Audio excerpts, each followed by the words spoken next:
gentlemen, Ponder.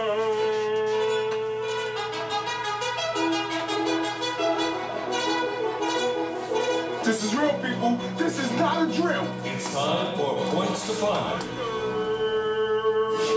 Yes, I admit I got a thinking problem. All right, your mic is hot in 5, 4, 3, 2, 1. Your mic is hot. Make it hot.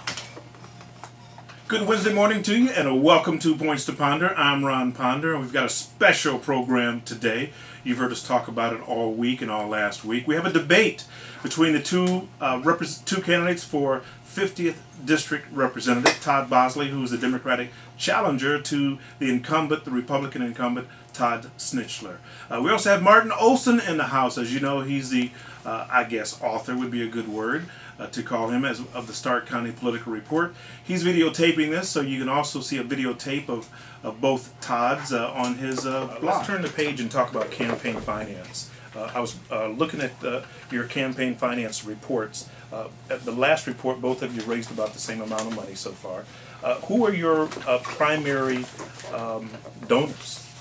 Todd Snitchler, let's go with you first. I've had support from local folks here in Stark County. I've had folks from people that are inside the district. I've had folks that are business owners both inside and outside the district here in the county who have been supporters, and I've had support from folks that are in Columbus as well who see the work that we're doing and are understand that I understand the issues and have been working, and I know Mr. Bosley is very much interested in the same thing I am, which is delivering on results, that there's more to being a state representative than simply saying I passed 3, 4, 5 bills, especially in this General Assembly where only 45 bills have actually passed the House and the Senate and been signed into law. I don't think anybody's breaking any records as far as getting bills passed, Democrats or Republicans. Okay, Todd Bosley?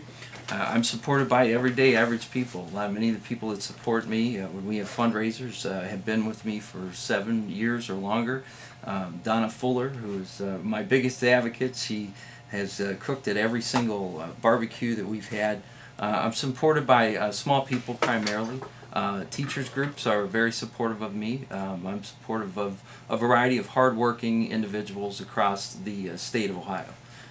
I would just like to clarify, though, I am not supported by electric companies, insurance companies, cable companies, oil and gas, telecommunication companies, or many millionaires, as my opponent is. Okay. But there is a healthy dose of maximum contributions or close to it from organized labor unions who have made it clear that they're not supportive of me but have made significant contributions to Mr. Bosley's campaign. Okay, and I was going to bring that point up, and we'll talk about that in a second, but what about the parties themselves? Todd Bosley, you're a Democrat. Todd Snitchler, you're a Republican.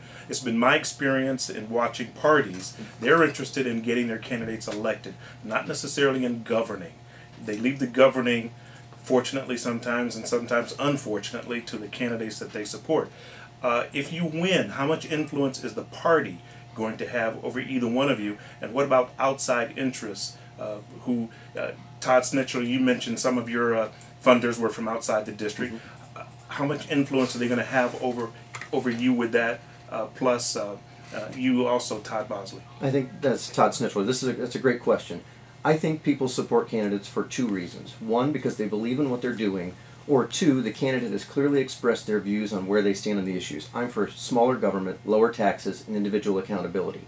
If folks look at that and say that's the kind of candidate who is going to represent our views and is going to look for government to look like we want it to look, then they agree with me. Inside or outside the district? Right, that's correct. But I'm not beholden to any one campaign contribution or any one contributor. I think that's crazy. You know, people that want to say that if you take $2 from person X that they control your vote, that's ludicrous. If that's the case, you're corrupt and you should be thrown out of office anyway. Okay. Todd Bosley. You know, as a county commissioner, I think I've proven that I am my own man. As a commissioner here with the Democratic Party, I am not a member of the Central Committee. I am not a member of the Executive Committee. I've never been appointed and brought into that inner sanctum and sanctuary. So I have proven to be my own man. When I ran for county commissioner, I primarily used my own money that I loaned to myself to run.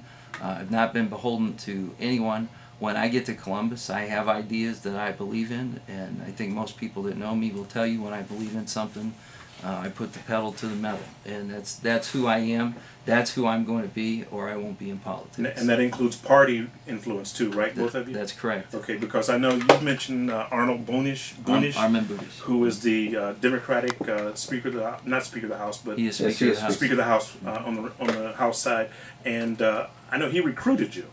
He did. Is he expecting you to come to Columbus if you get elected and do exactly what he wants you to do?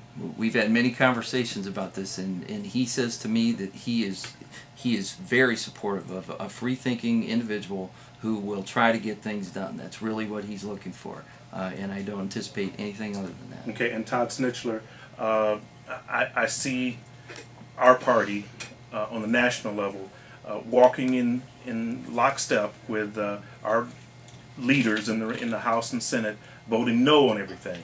Are you going to do that if you're reelected with the Republican Party in Columbus? The answer to that, in short, is no.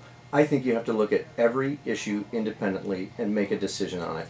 And our minority leader, Bill Batchelder, has not had the rule of you must vote with the caucus or you have to do this. You're free to vote your conscience. And he has made it clear that he runs the House that way for our caucus. Now, if he's the Speaker, he's going to expect the same thing. The rules are not going to change just because, well, now we're in the majority, and so I'm going to demand that you vote A, B, or C. We're still free to operate as we think is best, and he's going to understand and know where we are on the issues. He said plainly on many occasions, you've got to represent your district. You do what's best for your district, and that's exactly what we should do.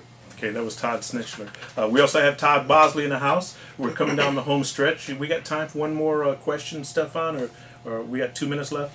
Okay, in the last 2 minutes, I think one of you brought up union support.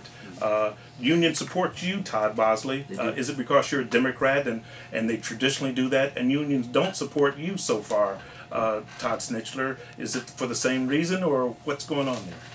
Todd Bosley first. I'll speak first. When we talk about unions, we talk specifically about teachers' unions who have gotten behind me, the Ohio Education Association and the Ohio Public School Employees, based on the fact that they are very unhappy with my opponent. When you vote to end 18,000 teacher jobs in the state of Ohio, people are not going to be happy about that across the board, specifically the teachers' unions. And they've chosen to support me, and okay. I'm proud of that support, Ron. Okay, Todd, don't worry. That was Todd Bosley, and when we come back, I want Todd Snitchler to have an opportunity to respond to that, because Todd Bosley just said that the teachers union in particular is supporting him because Todd Snitchler voted against the union and lost 18,000 union jobs. Bad boy. We'll give you a chance to respond to that on the other side of the news. You're listening to Points to Ponder. I'm Ron Ponder. We got the two candidates for 50th state representative in the House, Todd Bosley, the Democratic challenger, currently a county commissioner, and Todd Snitchler, the incumbent. He's a Republican. And I think it's been a pretty fact-informed first hour. I want to continue that. When we come back, we'll open up the phones. We've got folks who've been hanging on. I'm going to ask you to continue to hang on. You know the drill. Got to do the news, Wall Street Journal report, and then we'll come back.